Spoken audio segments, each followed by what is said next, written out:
that.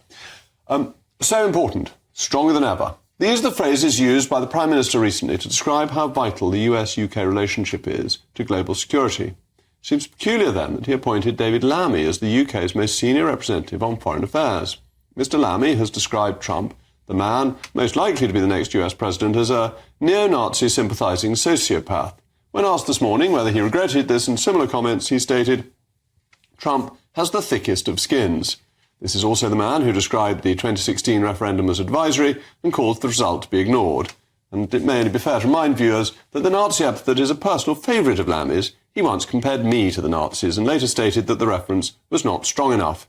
Perhaps it ought to be a new verb. When anyone is compared to the Nazis, they can be described as being lammied.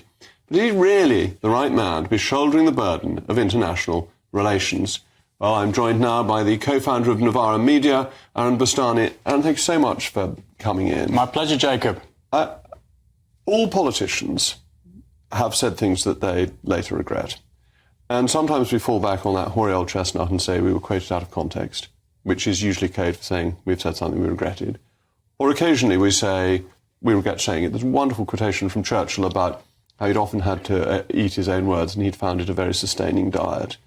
David Lammy this morning would not say that he regretted any of these comments about Trump. Is that right for the Foreign Secretary? It's a very strange situation. I mean, just responding to what you said a moment ago, many people regret things they've said about Donald Trump, including his now running mate, VP, J.D. Vance. Although he gave a very good explanation as to why he said the things he said. He said elite liberals and elite conservatives bought into the image rather than the substance of his agenda. Lammy's saying what he said, I think, says a few things. Firstly, he never thought he'd be in this position. Clearly, he never thought he was going to be on the front bench of politics anytime soon, because of course at the time the leader was Jeremy Corbyn. And then secondly, look, it's okay for a toe rag like me to say something like that, because I'm not seeking public office, a great office of state. I'm on the sidelines, regardless of one's views on these things.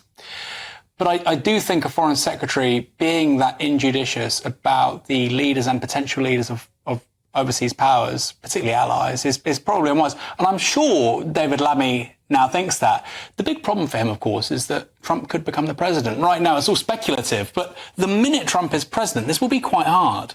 And that seems to be important because David Lammy said that Trump is thick-skinned. Well, the one thing we know about Donald Trump is that he isn't very thick-skinned, that he doesn't like being criticised, and he responds sometimes very aggressively to his critics. And yet it is our most important foreign affairs relationship. Yeah, Donald Trump likes to hold a grudge. I mean, that's pretty clear. He enjoys it. It's part of his political approach. Well, the interesting thing, actually, is to hold in counterpoint David Lammy to Keir Starmer. Now, I suspect you don't have much time for the politics of Keir Starmer either, but he tends not to name call, and if people try and pin him down on something, he doesn't sort of acquiesce to labels and to generalizations. He's quite a thoughtful man, which, by the way, I think is an argument for more people entering politics a little bit later in life. He got involved in politics in his mid-50s. He's quite calm. He's quite judicious. In calling Trump what he did at the time, that wasn't what Lammy was doing. And I think that's absolutely right. That I have occasionally slipped into personal attacks, and I've always regretted them. They're a very bad form of politics. But if you make them, surely it's wise just to apologise. Because I was listening to Lammy with Martha Carney on Radio 4 this morning, and Martha Carney's farewell interview on the Today programme, which was a great pity because I haven't been an admirer of hers, but nonetheless it was. And she gave him several opportunities to say, look, I said that then, I deeply regret it, I'm now Foreign Secretary, I apologise to Mr. Trump, which is what I would have said if I'd been him, that you want to wipe the slate as clean as possible. But he absolutely wouldn't. He used the sort of cheap politicians' tricks of not answering the question. I think he even said, let me be absolutely clear, which means a politician is about to say something that isn't at all clear. And I just don't get that. He's not a stupid man, and it would make the relationship in the national interest much easier if he swallowed his pride and apologised.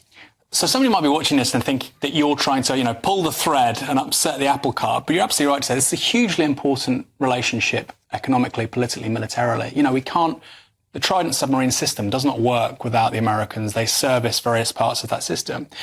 And Donald Trump is not like most other political figures. He does, hold a grudge, and he can be often quite disproportionate with his responses to things. So a foreign minister saying this about him, you might think, well, he's entitled to his view, etc. That's perfectly legitimate, of course. Donald Trump like I say, isn't necessarily the most reasonable person, given he may be the head of state of the most powerful country in the world, but also a very key ally for the UK.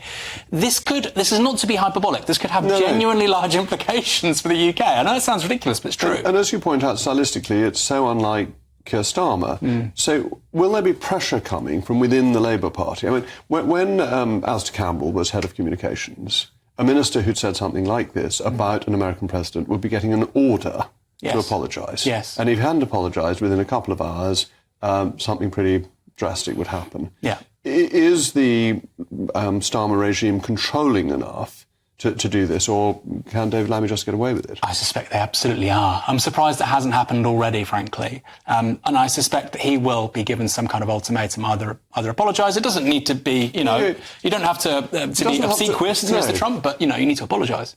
And make it clear. Because, as you say, this relationship is so important. And we were discussing previously America looking to China, less interested in Europe, even talking about changes in its relationship with Taiwan. It's got very focused on America's interest and money. And we need America to be strong. The idea that European states can defend against Russia on their own is for the birds. And this is the most important American relationship with the European state. So David Lammy is very important in this. Well, I think maybe we disagree on this, because I think the Europeans should be able to look after themselves. It's something that J.D. Vance said, and I agreed with him. He said, look, these are large, productive economies. Why on earth can't they shoulder their own defence burden, which is a fair point. But you can't do it in 6 months. To build up defence takes years. No, of course not. And therefore, yes, of course we should, but we can't do it. We need the American umbrella for the immediate future. Although, of course, in the case of Mr. Trump, we might not have it. And this is interesting. People like Jeremy Corbyn, or critics of NATO, let's say, have been pilloried and mocked as, allies of Putin, friends of Russia, our enemies, etc.